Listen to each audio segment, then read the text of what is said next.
Hello, hello, hello. How's everybody doing? Look at all these people here with me. I love you guys so much. Thank you guys for being here. Lady Couture,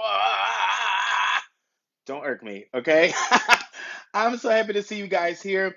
First and foremost, welcome to the Please Don't Irk Me show. I'm so excited that you guys are here. I'm so excited that you guys are in the room with me. I really appreciate each and every one of you for coming in and witnessing the R&B sensation himself, Will Preston. What we're going to talk about today, we're going to talk about music. We're going to talk about the music industry. We're definitely going to dive into a lot of what the industry is offering and, kind of help out the new and up and coming artists, to really be honest. And I cannot wait for you guys to really dive into the life of him. So I'm just going to add him in now. What's up? Listen, bro, we have literally been going through the ringer, okay? This has been crazy. We have gone through the ringer. Will, just tell us a little bit about yourself and tell us about your brand so that people can know about you. Well, what is my brand? So as it pertains to music, I think I'm typically categorized as soulful R&B and pop. Okay. I present love. That's what it's all about. My music is about love, every angle, every aspect of love. So it's, people always saying R&B is dead, real R&B is dead. Well, I'm the real R&B that they claim is dead. So you just gotta get out there and you gotta find us. But we're still here. Tap in. Yeah. So I would call myself the sophisticated, soulful R&B man, balladeer, whatever you want to call it, pop soul, neo soul. They try to classify you all different kind of ways. I'm whatever they want me to be. So who are like some of your inspirations, being in the music industry? Who are some people that actually, was like, I like his sound or I like her sound? Yeah, there were quite a few people that I just really enjoyed growing up. I mean, if I think about the voice, I've always been attracted to just great voices and great harmonies. I like yelling and screaming. I like that too. But I like people who can just carry a melody and just make you feel good without necessarily having to scream you out your seat. So I like people like Luther Vandross, Gladys Knight. I would like Luther for the nice smoothness and texture. But when I wanted to be yelled at, I'd listen to Gerald Levert. I love Gerald Levert too. So people like that. Yeah, all the time. So that's the opposite of Luther, but just as great to me. Aretha Franklin. I think. Right. I think Whitney is the greatest singer the world has ever seen. So I always love, how she presented in her music, and her cousin Dionne Warwick and Lionel Richie. Smokey Robinson. But if you're talking about, more contemporary artists, I've always enjoyed Usher. Was a big fan of Joe growing up. In the '90s. Yeah, Joe was great. Eric Roberson, who's on the indie side. It's just a lot of people, so I think I have vast and wide musical taste. I love Michael Bublé. I just love so many different people. And I think that all of that just probably at some point on some level has some influence on my delivery and my style, I'm sure. So where did it all begin? Interesting question, because I don't ever remember it starting. It's like you remember your first solo? No. First solo. That I can think of a first solo. I really don't remember, but I can think of being in school talent shows, and it was in my neighborhood. There was a girl that grew up a couple of houses down the street, and she was a good friend. Her name was Lauren, and we were always the BB and CC. So in school, we would always perform the duets. Now, BB and CC, you got to be able to sing. Yeah. We weren't singing BB and CC, though, but we were the BB and CC. We were singing, we were, it's a small town in Virginia. We were singing like, people won't even know, but FC Barnes and Janice Brown, Rough Side of the Mountain kind of tracks, that kind of Lean on Me and, stuff like that. We were doing it, and we were doing it well. Us being in talent shows, but I do remember that the educator who was always over the talent shows always wanted Lauren and me to close out the show. So we would do our thing, and then they would always have one year was like Lean on Me, and she wanted us to lead that. And That's What Friends Are For, and she wanted us to lead that. So they always, because we had that, I guess that gospel feel or whatever, and they liked that. It gave energy to the situation. So they always wanted us to kind of close it out. Because imagine a teacher telling her class, like, I love all of you, but these two are finishing out the show. I love all of that. As long as them two are here, They're gonna finish out the show. Yeah, it was wonderful. It was good. It was wonderful. So with you starting into your music career, when did your music career actually begin? When you were actually going to be really serious about it? Yeah, so when I was in college, I had written a lot of songs, Hmm. not to really do anything with because I just, like I said, nothing really started. If you're a singer, you just sing. Like you just sing, you walk around singing, you sing in the shower, you sing at home, you just sing. Hmm. So that's what you do. Likewise, I've realized that when you're a writer, you just write and you don't really have any you don't have a necessary ambition towards it. You write Hmm. because that's just kind of how things come to you and you want to write things down. So I was doing that kind of stuff long before I had any inclination that I was going to do anything in the music industry. So, Oh, but interesting. yeah, but when I did my very first professional recording, I was in college at George Mason University right outside of DC. And I had found two producers, Gerald Bailey and Larry Bridges. And I don't know what it was, probably MySpace or something back then, but they had this like advertisement Taking it and back. I answered it. And the great thing about it is they were like less than 5 minutes from my dorm room. So Mm. I was like, oh, bet I'm really going to do this just to do it because I had all these songs. And Right. I actually went to the studio. They were wonderful. They were guys who had had success with like, some Motown artists and some stuff like that. So Wow. that first single that I did, or first song that it was never released, but the first song I did has like this real classic kind of Motown sound or something to it. It's called There's Still Time. I might release it one day in its original form, but You it's should yeah, give so it to that us. The fans need to hear so that was my very first professional recording. And then, when I graduated college, I just started. I mean, that hooked me into the studio, not necessarily the industry, but when I went to that studio, I was so fascinated by the equipment, the gadgets, I still didn't know anything about being in the business, but I was so engaged with all the stuff they had going on. When I walked in the studio, I was like, oh my God, how did they ever learn this stuff? And that really got me on a quest to want to record. It does look very confusing. I truly must say, because every Yeah. time I go into the studio, I'm just like, "What that button do?" or Yeah. "What that little turn button do?" Exactly. But that, one little turn can really make a difference in a lot of stuff. But go ahead. I'm sorry. Absolutely, absolutely. So that really hooked me in. So it was more about me learning the studio and the art of recording than it was about me becoming an artist. I was just Mm-hmm. fascinated by the art of recording, Hmm. and so it just one thing just kind of led to another. Did you have a great support system when you first started out? Because I know for some people, you have people that are in your corner. Then you got some people that are just like, "You sure you want to do music?" Like, out of all things, why music? Because some parents always go back to the Sister Act 2 when Lauren Hill's mother was just like, "What you're not going to be a singer, okay? Yeah. You're going to go out Well, there and get a yeah. sales I will say this. I have always had support, family, friends, everybody. I've always had support. But one of the things that I have learned in life is when you're scared about what the support factor is going to be, you just don't tell anybody. You do what you're Okay, going to okay. do and you just do it. And you stand firm in your decision to do it. But no, back then I had, I really don't know if I told anybody until it was done. I don't know if I did or not, but Really? when I did that first recording, but I can tell you that I've always had support, and people have always supported what I've done. Family has always been very involved, very engaged, and I don't always fill people in every step of the way. And that's not because I don't necessarily want people to know. It's just that's just not my style. I just kind of Yeah. do my thing. And when I Hmm. have it, it's like, here, take a listen to this. That's just kind of Right, right, how I've right. always been. Yeah. That's how I am too, because I mean, not that I don't want the world to know what steps I'm going to be making, but also I like a little Right, surprise. exactly. And then you don't feel like answering all the questions. Like you tell somebody you're about to do something in 5 months, you haven't done it yet. And they're like, well, what about this? You were working on this. So, to save Because yourself from people all listen, that. people love trouble. People love Right, right. people love clocking somebody else. Like, I thought you were going to do that. Mind your business. Okay, Right, it's going to exactly. come when it comes. Okay, and I promise it's going to be amazing. I promise you.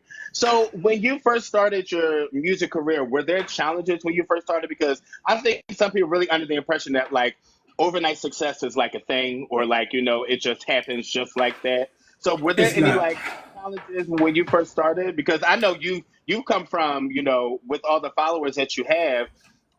What did it feel like when it first started out for you?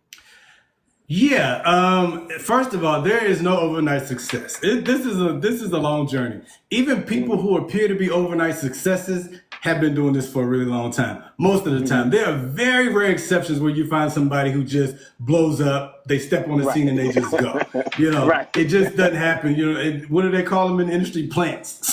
Yeah, industry. So that's not my story. Yeah, that's not my story.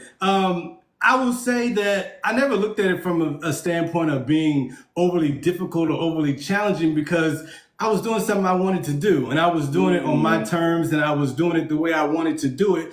But what I'll say is that the challenge in it was to make sure that anything that I recorded and produced was of quality that could be compared to any mainstream artist. And that has been my mantra from day one. If you play my music against anybody's music, it's going to sound sonically the same, and it's going to be good. And so to do that, it takes money. So if anything, that's the challenge in realizing that it's more than a hobby. And so it's something that, but if you're going to invest your energy and your effort into it, it takes money. And I won't lie to anybody who asks me that. This is not something that you just do on a whim. I mean, it takes money before you even find the level of success that you wish for, that some people, idealize. It takes some resources to get there. So that probably is, in those early days, the challenge. But I mean, I found a way. So if you have a will, there's going to be a way. I know that's right. So, were you ever condemned, like when you first started out? Was that ever like, did people ever say like, why do you want to go into R&B? Like, what made you want to do that? Because when we grew up in church and things like that, people were just like, why would you go? You love the Lord. Why would you not choose R&B? Was there anybody that ever said like, no? I probably did more condemning to myself. I think because being in the church and from the church, and you hear different things about you singing about this, you're singing about that, you got to keep it clean. But I'll tell you, my family was nothing but always supportive. I don't know if anybody batted an eye, and they probably did, because I grew up in the church. I came from the church. But what I'll say to that is, God is love. And love is an emotion that we all feel. And I'm not singing about anything that's, contrary to the idea of love. I'm talking about situations. So yeah, some of my situations might be not for everyday talk at the dinner table, but at the same time, it's an element and a facet of love that we experience on this journey while we're here. So I haven't done anything that I think the Father is unpleased with, but I think in those early years, I was probably a little more hard on myself, because I thought I should probably be doing gospel, or I should. Well, I tell you what really I used to think was, when I used to write songs, because I never was a writer that sat down to pick a topic and write. Like I write from inspiration. So I always wondered why I never received gospel songs to write. All my songs were love. So I used to wonder, you just want to be nasty, my Lord. Not necessarily nasty, but I never got, and I've written some gospel songs, but that wasn't and so I just kind of accepted the fact that, this is what my calling is, I guess, in the realm of music. God has asked me to be this vessel for this purpose, to do this thing. And so there are many people writing gospel songs, and I love them and I support them, but that's not my lane. So I can't say that's not my lane. It's just not what I've done so far. It's just not what you're doing right now. Right. They don't see me as a heathen. They still see, and I think that when people are in the ministry, you're only preaching from the book every day of your life. You're only reaching the people who are in the pews, and our real responsibility is to reach those on the outside. So I could be reaching more people than some gospel artists. Who knows? I don't know. Sometimes it doesn't even sound like gospel anymore. So. Yeah, he said it, I said it. He said it, I'm just telling the truth. Listen, because somebody got to tell the truth, because some of this stuff really sounds like R&B, or some of this stuff really sounds like it's really close to the world. And even with, some people, my last interview with Lady Couture. That small white church with the floor, when you step, like with the 6 to 7 members in the choir, no air conditioning, one fan working, with the little hymn thing in the corner by the choir. and give me right with the windows open, okay, and the floor creaks when you walk on it. You know what I mean? And listen, I am fine. And the preacher giving a word. You smell like church pews. Because that's when music was really felt, and that's when we really could. I don't know, when we really felt that music was really uplifting. Yeah.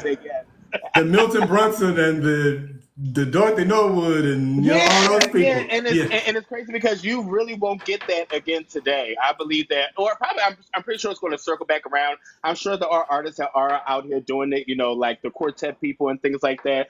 But we don't see it as much because what's being pushed is more of like pop songs or things that can be popular. So we see all the awards behind you, all these accomplishments. What about those things? Because I see something says about over something streams. Yeah, that one right there, that's actually I Never Knew Love was off of my last project, Where Do I Begin? That plaque was commemorating 250,000 streams. That was about 2 years ago. So I honestly think, it's well over that now. So, but that was an exciting moment for me because that was my first song that had really achieved that level. While Candy Coated Raindrops has kind of always just been like, that's the song.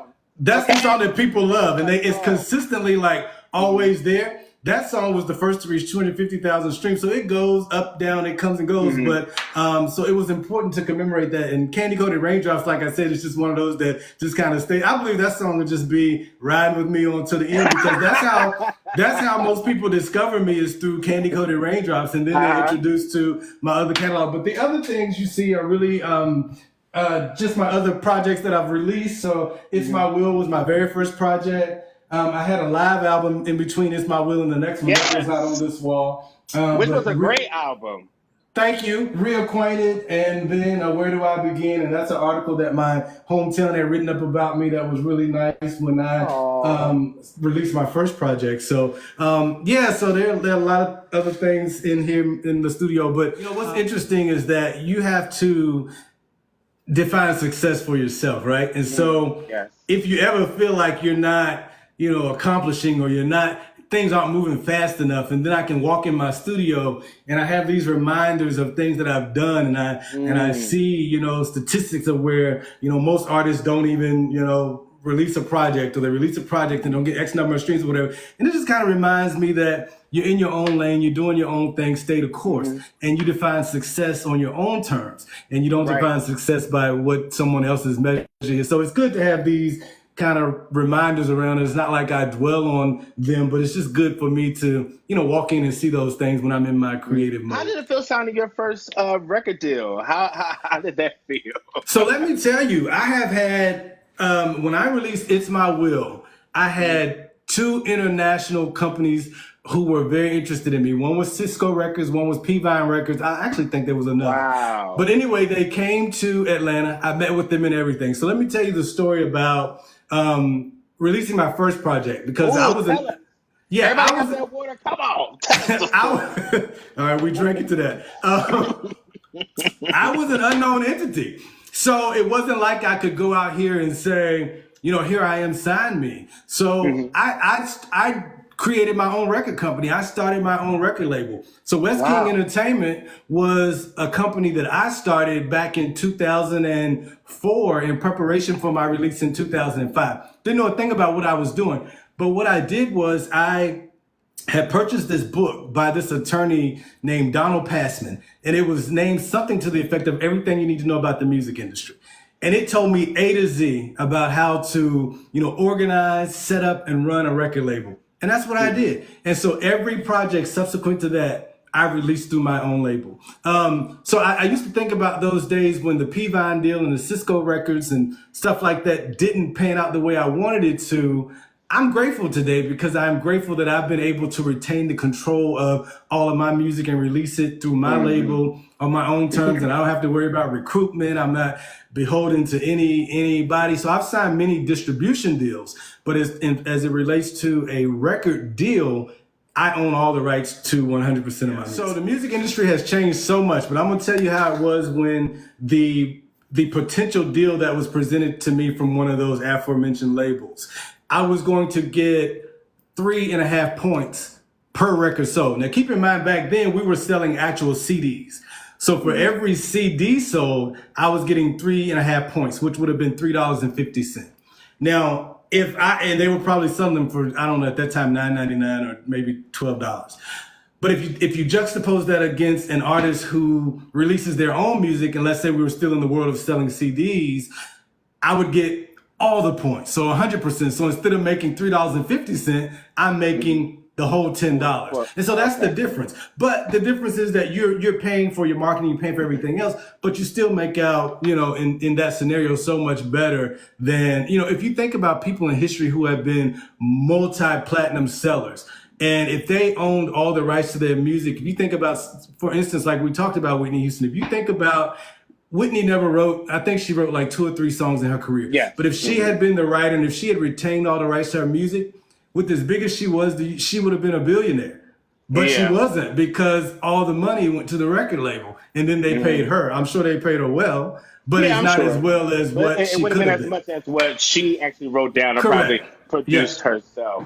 Was there any deals that you ever had that were kind of like a raggedy deal where somebody tried to give to you? Or was there ever a time that you actually was, that you signed a deal that probably went wrong in any type of way? Distribution deals. So there was this company called, I probably shouldn't say their name because we're talking about raggedy deals. But I signed a distribution deal one time, and it was a company out of Texas, and they were the deal was that they were going to put me on a promo tour and all that, which was fine. But the bigger part of it was that they were going to have all of my records in the, back then it was called FYE music stores. And that turned out to be true. Like my records were in. That's taking it back. Yeah. So my music was in all of those record stores. But what I didn't know until many, many, many years later, like within the last 3 or 4 years, is that so I don't want to get too technical, but there are things called ISRC codes that you have to assign to every single song. So mine naturally had the ISRC codes that I had assigned to them. And that's how you are paid. They pay you through, that's how they identify as your recording. I didn't know that BCD had assigned a separate ISRC. So we had 2 ISRCs for one song. They were getting paid half of the money that I was supposed to be getting. And that wasn't a part of the deal. So that was a bad situation. I don't know if it was me not reading the fine print or what, but that was a lesson learned. That was a lesson learned to, whereas I should have been getting 100%, I was getting 50% because they were getting 50% of every basic, sale for having me in the stores. Is that something that's the norm? And I'm sorry, my big sis. Hey, big sis. Is that the norm now? Is that like people just want to trap other people into like certain deals, or have you seen even some of your friends or some of your fellow artists really get into really bad deals that could have been something totally different or a different outcome? Yeah, I've had many friends in this industry who have become disenchanted with the business. And I can't speak to their individual and specific experiences, but I've certainly had people who've just become fed up because of industry antics. But I always say that for me, it doesn't drive me to want to leave the industry. It just drives me to be more smart about the operations, because at the end of the day, it's still a love. It's still a passion. And you can't allow, things in the industry to turn you away from something that you really love. And so when you start to focus solely on the business, it takes away from, I'm drinking this seltzer water. It takes away from your focus as a creative and your focus as an artist. So, so there are bad deals all the time. But I think for the most part in the industry today, people realize that you can do a lot on your own. I mean, you can release products you don't need the intermediaries anymore. You don't need a label to push your music anywhere. You don't need. Because I think some of the people really want like that big record deal, like that deal that's with their big label and things like that. I mean, would you recommend that for somebody to do, to go like if Capitol Records came to me like today, would you be like, Theo, I don't know. Would you be like, I think you could probably do a lot more on your own, as you said before. You can. But now if Capitol Records came to me today and we signing, but we're gonna have some but we're gonna have some talks because I'm not a novice, you know, and I know how the industry works. I think that educating yourself is the best thing you can do. When you go into any type of meeting and you go unarmed, right, with knowledge, people can take advantage of you. And I think that there are just basic standards and practices that people will try to put over on you just because they can. But when you go equipped and you have the knowledge and you're represented by an attorney and you have a manager, you know, when you are playing the game with the correct pieces, your deal is always going to be more favorable. It's always going to be a better situation for you. So, you know, I think that people allow themselves to get trapped because if they really want you, they're going to negotiate with you most likely in some way. They're going to bargain with you. So, you know, for people who want that kind of deal, go for it. I just honestly have not been one to ever chase a major label deal. I'm just not overly interested in it. Now, with that being said, with all the music that you have put out, because you put out, it's been about like 4 projects, right? 4 projects. All 4 projects. And working on another. And also something new coming out. I mean, you ain't got to tell us all the details, but you know. Yeah, something new is coming out. So I got a new full-length project coming out. I got another single that's actually coming out next month. So, yeah. Oh, okay. Well, please use us for promo. We appreciate it. You got that there, okay? New single coming out. We listen, and we're ready for it. But when it comes to writing and when it comes to you, like, producing your music and stuff like that, where does all the inspiration come from? Because I know you say you actually, like, it's stuff that you actually go through in that moment. So where does that emotion come from when it comes to writing for you? Yeah, so I think you can draw upon many different experiences, whether it's a situation that I personally go through or have gone through in the past, whether I look at friends or whether I look at family or just whether I look at, I don't know, celebrity relationships or anything going on in the world. I think that I draw inspiration from so many different vantage points. But you hit on something else about putting yourself in the mood to sing a song or the inspiration to sing it. That's how I interpreted your question. And it takes me back to what I think is probably the most soulful song I've ever written, the saddest song I've ever written. And that's a song called The End. And it's actually one of my absolute favorite songs that I've ever done. I thought you were about to say the song called, I think it's like I Lied or something like that. Oh, I Lied. Well, that's not necessarily sad depending on who's telling the story. Oh, but I was like, this is so mean. Well, I'll get to that. But with The End, it's like, it's a breakup song. It's a real breakup song. And so I remember recording that and I just wanted to be like in character, so to speak. Cause you know, when we sing and you write, you know, that's one thing. But then when you have to record it, you have to like get that feel. You have to pull that emotion. So I remember being in the studio, I dimmed the lights and you know, I just got that mood right so that I could sing that song. And I wanted to be the character in the song. And so sometimes you have to do that kind of stuff. You know, you have to set the mood, you have to get it right so that the right emotion can come through. And I think that that's one of the most soulful songs I've ever done. And I attribute a lot of that to just getting in the mood and the mode. Now, of course, I Lied was just, you know, I was curious when I wrote that song and recorded it, if it was something that people would connect with, if they would be like, why is he? But what I found is, so many people have said they've experienced it. They're going through it now. They thank you for the, you know, I've heard so much positivity surrounding the lyrics in that song. And I think it's because people lied. Because there's a real element in love, though. You know, it's a real element in love. And I think that it's just one of those things that we go through. And my whole thing is that we just don't have to talk about, you know, when everything is euphoric and we're feeling good. Because that's not the whole story of love. That's not how it goes. That is not how relationships and love go. Every time that song comes, because I listen to it like in my car, right? And I was just like, this song it's a great song. I love the song. I love it. But every time I listen, I'm just like, dang, he just lied and lied and lied. That's crazy. And said he lied too. They had no problem saying he lied. No problem saying it. He's like, I'm not gonna lie to your face. It's like, did you think I was gonna tell you the truth? Like, come on, for real. But I can imagine somebody saying that. You know, I'm like, come on. Did you think I was gonna stand up and tell like that? You gotta give me a fair one. Absolutely not. You're gonna say to my face, I lied. Oh, so you're telling the truth. Oh, so now you're telling the truth. Interesting. Because now I'm really about to fight you. So with all these projects that have come out, is there a favorite one that you can say? Because I know some people just like, I can't do my favorite. I can't, because they're all dear to your heart. So is there one Yeah. that you're just like, I love this one from like cover to cover? Yeah. It's My Will was my first project, so I will forever be proud of that because that's what introduced me to the world, really. I mean, that's what introduced me to the world. I was very safe on that project because I was so concerned, and even my producer, because because I didn't want to be categorized. I didn't want to be boxed in. But if you say R&B, they were quick to put you're black artist. Okay. I wanted to have, universal appeal. That was my mindset, Right. Like I'm As time trying has to gone, make TV.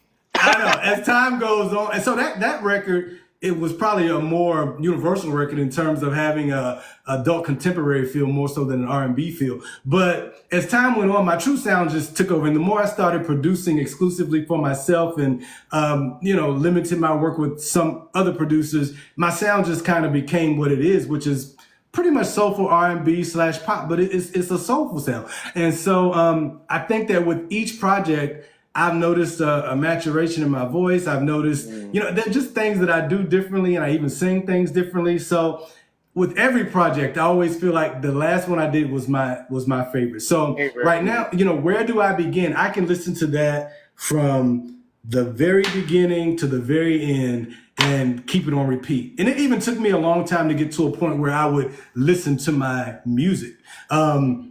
Because even when I released it's hard in the beginning to hear yourself.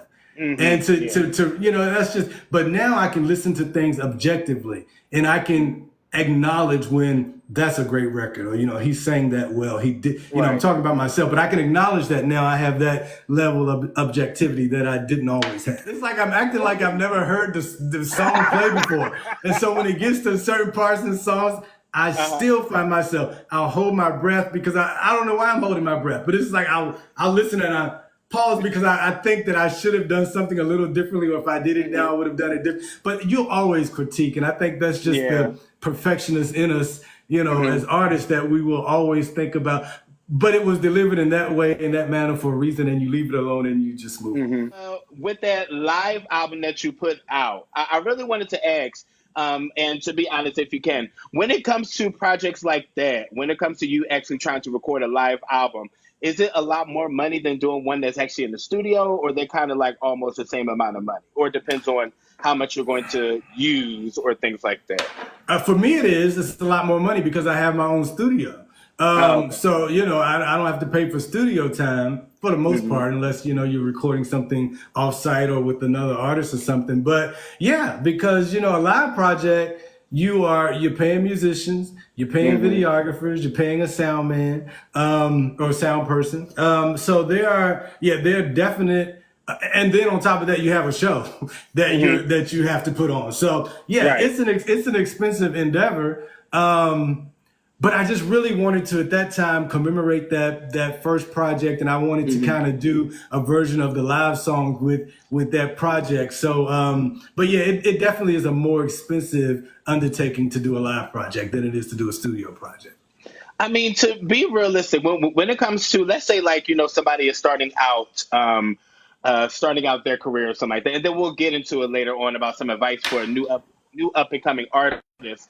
How much money should somebody have in a bank before they try to venture out into a music career? Like, how much money should they have saved up? Because you said it's a lot of money that goes into this. Where it's like you got to pay the videographers, you got to pay the band, you got to pay all these people. So how much should they have in the bank? Like 100,000, 10,000. No, and I don't want to scare people because I feel like if you have a passion, you just gotta find a way, and you gotta go for it. And you don't always have to start big. You can start small. I remember the first thing I did was in building my studio. I went. It was a store.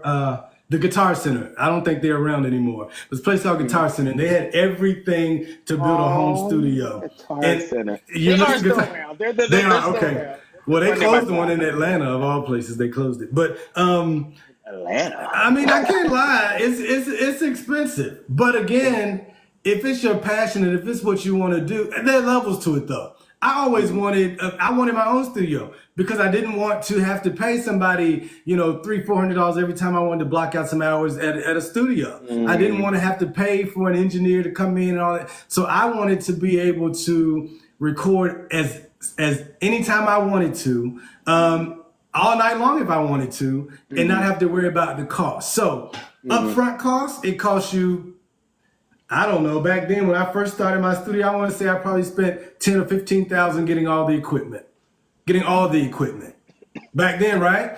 And so that's when I bought. Like I had a huge Korg. I'm sorry, y'all. He got money. No, but I'm saying, where there's a will, there's a way. I was talking to my musical director just the other day. But you make things happen. Like you'll pawn something or you'll figure out what you gotta do to get there. But I was talking to my not pawn something. I was talking to my musical director last week when we were rehearsing, and I found the receipt to my first Korg Triton, and I purchased it in 2005, and it was $2,700. And I could not believe that in 2005 I purchased a keyboard for $2,700. That's crazy. And he was like, yeah, well, that was a steal because today it would be probably almost double that for that same board. Yeah. I mean, so, yeah, I mean, it's kind of expensive, but you will utilize it. You will utilize it over and over and over. And I can tell you that the investments, and that was the initial investment, but the investments that I've made in my career and in my equipment and in my studio have more than paid for themselves. And it's, it's just been much more cost effective than if me releasing 4 projects, having to record in somebody else's studio. I probably wouldn't have done it. So I think it gives you more freedom and a greater opportunity to actually get out there and, put your music out there when you actually own everything to do it. If somebody, let's say somebody doesn't have a distribution deal, what would be a great avenue for them to use to get their music out there? Because I know a lot of people use social media. I know a lot of people use different things. So, like, what would be a great way if they did not have distribution to help them out? Well, there are companies now that make it so much easier. They weren't as comprehensive when I first started, like CD Baby and DistroKid, and I think, what is it, is TuneCore a distribution company, or are they just a streaming? I don't know. But there's so many different aggregators, they call them. And aggregators are out, and their sole purpose is to push your music. So if you if you sign over to CD Baby to release your music, they'll get you on every streaming platform possible. I mean, that's just how comprehensive they are today. And you pay a fee, but it's not the same where you have to get individual. Most of my distribution deals back in the day were for my physical CDs to be carried in actual stores and store chains. Right. But because digital distribution wasn't a big thing back then. So my distribution deals were for physical product to be placed. But today, nobody really deals in physical products. So that's different. So in order to even be on Spotify or be on Apple Music, you have to have an aggregator, which means you have to have a distributor. And that can be, if you're an indie artist, that can be, again, through DistroKid, CD Baby, or, some of the bigger name ones out there. But they will get you placed everywhere that you need to be. Oh, that's interesting, because now it makes it much easier for people who are trying to put out music. So much. Yeah. Because I know back in the day, you had to be on the street. Yeah. Absolutely. With your flyers and straight, all that stuff. You really made it when you did it like on radio. Yeah. That's when you really made it. And then when you were able to put it on TV, that's when you know, like, so you got money. You got money. But I do want to play a game. Okay. This game is called Vocal Roulette. Okay? And the instructions for the game, if anybody's watching, first and foremost, thank you guys for watching. Thank you guys for all the likes. I really appreciate it. This is Will Preston. He is an R&B soul singer, and he has been in the game for, quite some time, and he is, well seasoned. And I believe that he has a lot of info and a lot of things that I really want you guys to really flock to his page. Make sure you follow him. Make sure you subscribe to his YouTube page. Make sure that you follow him on Instagram, because this man got a blue check mark.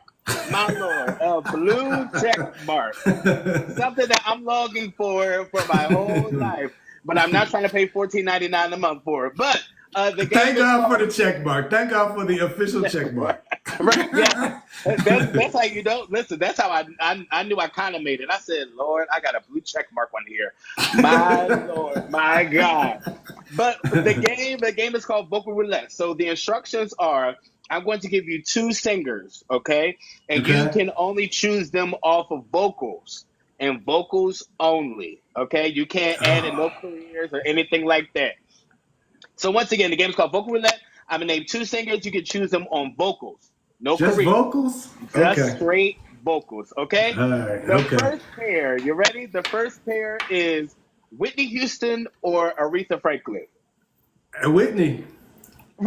That was And so my cool. grandmother would probably shoot me right now. And Really? I wish that you hadn't asked that question because Wow. I wish you hadn't asked that question because that's like the biggest debate in history. It is. Yeah. But hands down, Whitney Houston is the greatest singer that has ever lived. She has Look, thank God one accomplished of my more. friends not in here. I'm sorry. Thank God one of my friends not in here because he would have been going off in these comments. Because he's thinking, Yeah, I mean, and even if you just look at appeal, I mean, right. it tells you that more people in the world have thought that Whitney Houston was the greatest singer in the world. Yes. So I don't like to put Aretha against Whitney. And I know Clive Davis, when he talks, he always says, you know, putting Aretha in her own category, Whitney is the greatest singer in the world. I don't even think we need to do that. Whitney is the greatest singer that has ever lived. And it's no shade to Aretha because Right. I love Aretha Franklin. Yeah, I mean, thank God we're just going off of vocals because I just hated Aretha's attitude. I mean, I just hated it so much. So the next one is Brandy or Jasmine Sullivan. I'm not scared of lions and tigers and bears. Brandy has an understated elegance to her voice. Mm-hmm. She's not the most powerful, but her voice is like nobody else. She hits every note with perfection. I gotta say Brandy. I gotta say Brandy. Yeah, I gotta say Brandy. If I'm looking at, I guess I know, I don't even want I know just vocals only. I know. It's crazy Yeah. because every single time I ask that question, everybody's like, I mean, Jasmine is amazing. She has power. which is the But reason why Brandy- I would choose, personally, I would choose Jasmine. Yes, Lady Couture. Lady Couture said Brandy is the vocal Bible. Now, She this is my is. thing. There is nobody that can really come close to Brandy, right? Now, my thing is when it comes to Jasmine can give me full voice. She can pull it back. She can give me her head voice. She can give me her falsetto. She can give me her chest voice, her mixed voice. And not saying that Brandy can, it's just that I believe that Jasmine has a lot more variety to her voice and she could probably play around with a lot. Because really, most of the time, Brandy is kind of whispering at us a little bit. But Have we ever really heard Brandy Belt? I don't know if we've ever yeah, we heard have Brandy heard Belt. Brandy Bell. Absolutely. Okay, then. All right. Have you seen? I'm screaming. He said, "But have we though?" No.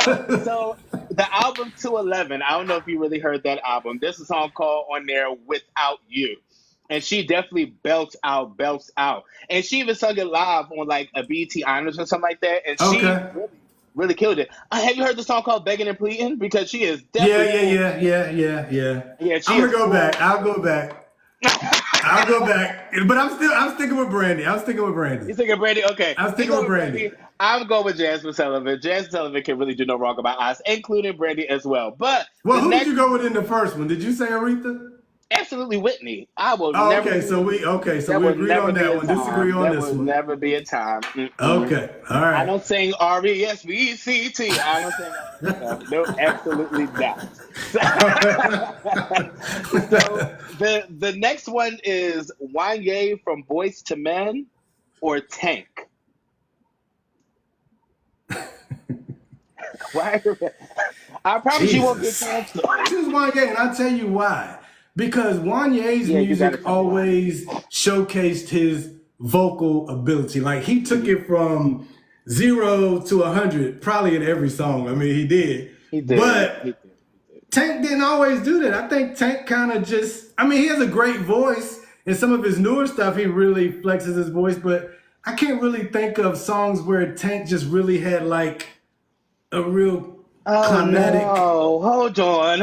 You give me some. What songs are you? Maybe I deserve? No, that can't stand against anything that YA did.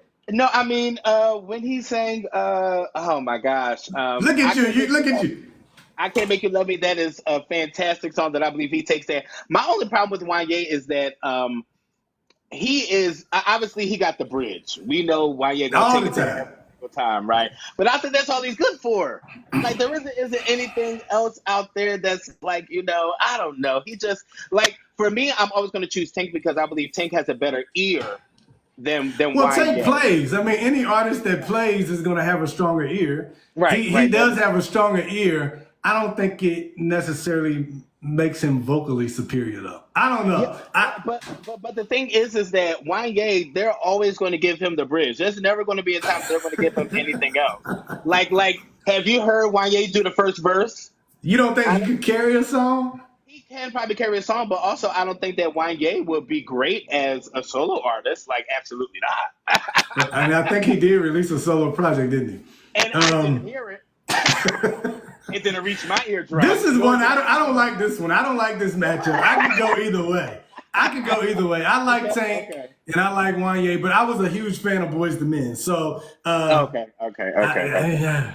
Well, I was too coming up because I was in like a little a boy group when I was in high school. So we used to always sing like "End of the Road" or "I'll Make Love to You" and things like that. And it was cool, but like with me having the high voice, I'm like, I don't want to be YA. I don't want to be this guy. To be honest, it is a lot of pressure to sing behind him and to sing what he sings because he has a very full and rounded sound. The next one is Chris Brown or Mario? So, yeah, Chris Brown. Chris Brown all day. Chris Brown's voice is such a rich tenor that I don't even think that by virtue of what he sings, we don't really get to hear the true epitome of what that guy has. Chris Brown is an amazing artist. We just talk about voices, but dancing, he's amazing. I just think his voice is like unmatched. He has an amazing voice. Oh, okay. Mario is, I would. And if you had said him or Usher, I would have been stuck. I believe Mario really sings better than Chris Brown. I mean, I did do a video when it came to what was the video that I did? Mario sings better than Chris Brown? Absolutely, Mario sings better than Chris Brown. Absolutely, there is no way. I mean, you have to. And that's why music is great because it's so subjective and it's like. Now, I like them both, but Chris Brown is amazing as a vocalist. Mario's tone is a lot better. Now, another thing is that Chris Brown, thank you guys for the gifts. Chris Brown is, he really can't sing like that anymore. Not live, maybe in the studio, for sure. But no. But I haven't checked out his live show, so. Mario mic is always on and he sings very well. And I think people forget that even when he did the verses with the Mario, I still don't understand how that even happened in the first place. But when he did the verse, everybody was like, "Oh, Mario can really sing." Mario been singing since his first album, and so has Chris too. But Chris really sounds like he's whining sometimes. But I do like his voice. Yeah, I'm gonna text you and I'm gonna say, listen to this. Like I can't even think of the song, but it just started coming on my playlist like a couple weeks ago. And it's Chris Brown, and it's like I'm like, wow. This dude is bad. He is. And is it in the studio? Yes, it's a studio. Oh, yeah. Now, he uses a lot of effects on his voice. You can just hear that in the music. He uses a lot of effects. But I still think his... Okay. He does use a lot of effects. But his tone is he has a good tone. I mean, Mario just has a different tone. He doesn't really sound like everybody else. I'm going to have to go back and braid my hair and all that. Listen to that. I'm going to have to listen to that. I got to go back. I got to go way back. Classic album. Who's a better singer, Karen Clark-Sheard or Leandria Johnson? Well, Karen Clark-Sheard. Leandria Johnson is amazing. Now, again, I'm always countering you with if you had asked me this. But I'll just say this. Because I got to stick to the question you asked. Karen Clark-Sheard for sure, because her range is unmatched. She is what they even consider the Michael Jackson of the family. Like, she is unmatched in the gospel realm, period. She reaches notes that people just wonder how in the world she did that. So I have to give it to her. Leandra doesn't have the same range, but Leandra has, man, a voice that will penetrate. Now, if you had done her and Dorinda, it would have been much harder for me. But her and Karen, it's Karen. But Leandra has a voice that just makes you. I mean, it just pierces you, and she just has an amazing gift. And I saw a video just yesterday of her singing with her daughter at some church. And God, don't you know her daughter got the same voice? No, literally, all her children really sound like her. Even That's crazy. Her sons sound like her too. And when at first she was like real quiet, real subtle, and then when she grabbed that microphone, I said, "Come on, baby Leandria, get my right." It's crazy. I was like, "And your daughter sound like that too?" There's something in the water. Yeah. But her tone of voice has really come a long way, because when she was younger, it really wasn't like that when she first came out. But now I said, oh my gosh, she has really grown into her voice. Now, my thing is, I was going to choose Leandria. I love Karen. Like, I love KCS is my boo forever. And Kara Shear, even though she's married now, that was like literally my baby mama in my head, literally for the longest. Oh, Kiara, she's a beast too. She's great. So when she got engaged, I was just like, Lord, what am I supposed to do now? You should have got to Detroit like 3 years ago. Probably 5, just to be safe. Safe. No, but I was always going to choose Leandria, because to me, sometimes I believe Karen can do a lot. And I believe that sometimes a lot can be lost in the song. And this is no shade, y'all. Don't cancel me. Jesus Christ. But this is what people say about Patti LaBelle sometimes. So you feel like she Patti LaBelle's it. Well, Patti different, because I mean, Patti doesn't do all the melismas and all the runs and things like that. Patti kind of That's true, but Patti will take it straight up though. Patti's going to take it into the rafters, and she's going to lead you on the mountaintop. But sometimes I believe that Karen does miss this, which is the reason why I love Dorinda. Dorinda is literally my favorite Clark of like all time. So anytime somebody asks me, is it Leandria or Karen, I'm always going to choose Leandria, because to me, she sings like her rent is due every single time. There is never I don't know, but she sings. She gives it. Like, she gives it. She sings from a space of like experience. Like, she been through there, and like she has been through the mud and all that stuff. So every single time she grabs the microphone, also she never sings the same song twice. There's never been a time that Leandria has grabbed the microphone and sang that same song like the same way. The same way. Yeah, she never does. Yeah. Never a time. And it keeps me interested. Like, she makes me want to laugh. She makes me want to cry. She makes me want to, she makes me want to do Better Days is, to me, like, Better Days is like, that's like, oh my God, that song would just knock you down. It just makes you just, I know. You just have to worship, because you just have to have a moment with that song. Okay. Yeah. That and Deliver Me. Deliver Me is really like, that's a good one too. That is really, really my jam. And what's that one song? Keep putting one foot in front of the other, something. Oh, what you know about that? Every time I hear that song, you know whose song I think that should have been? It sounds like Tina Turner to me. I'm like, this sounds like it should have been a Tina Turner song. You know what's so funny? That is crazy that you said that. I introduced the album to him. I was like, listen to this album, because that album was like totally different, right? So when he first heard the thing all the way through, he said, this is a Tina Turner gospel album. I said, that's what I'm saying. Yeah. I never thought about it, but every time now I listen to it, it makes me want to do my shoulders like this. You know? And that song in particular, I'm just like, because I'm listening, I'm just seeing Tina Turner. Like, it's amazing.